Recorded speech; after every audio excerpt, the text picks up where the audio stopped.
Kalau saya katakan ini mungkin banyak orang yang nggak percaya. Properti saat COVID sekalipun, saat kondisi ekonomi yang tidak baik sekalipun, harganya tetap meningkat. Terutama properti di kota besar dan yang pasarnya kelas menengah ke atas. Mungkin banyak yang nggak percaya dan sanksi. Padahal dia jual propertinya sulit. Saya nggak bicara properti yang di kampung-kampung, properti yang banjir, properti yang gangnya kecil-kecil, properti yang sudah tua daerahnya. Saya bicara properti yang pangsanya kelas menengah ke atas.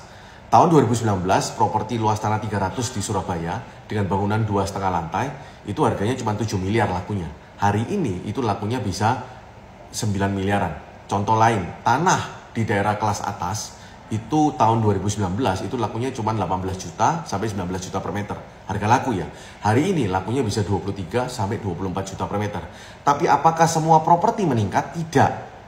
Properti-properti yang saya sebut di daerah yang banjir, yang jalannya kecil-kecil, yang pasarnya kelas menengah ke bawah, yang luar kota Surabaya, yang dekat Lumpur, Lapindo, dan itu tidak mengalami peningkatan dan jualnya cenderung susah.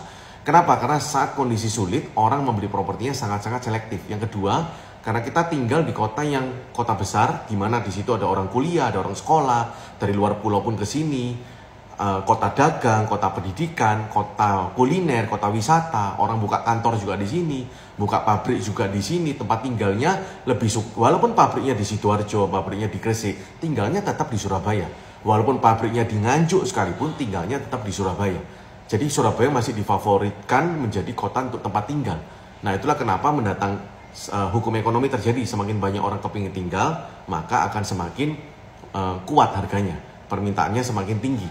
Nah yang kedua adalah karena kelas menengah ke atas. Di pasar kelas menengah ke atas ini, middle up, para developer tidak menyediakan rumahnya. Rumah-rumah baru yang seringkali dibangun oleh para developer sejak tahun 2019, terutama saat COVID, itu luasnya kecil-kecil, cuman 50 meter, 4 kali 8, 4 kali 10, 5 kali 10, 5 kali 12, mentok-mentok 6 kali 12.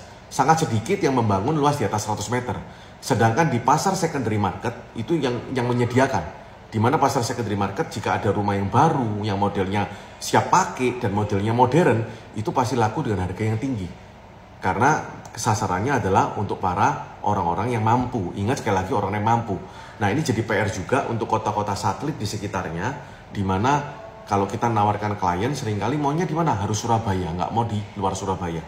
Selisih sedikit aja, KTP-nya beda kotanya, itu harganya sudah selisihnya jauh.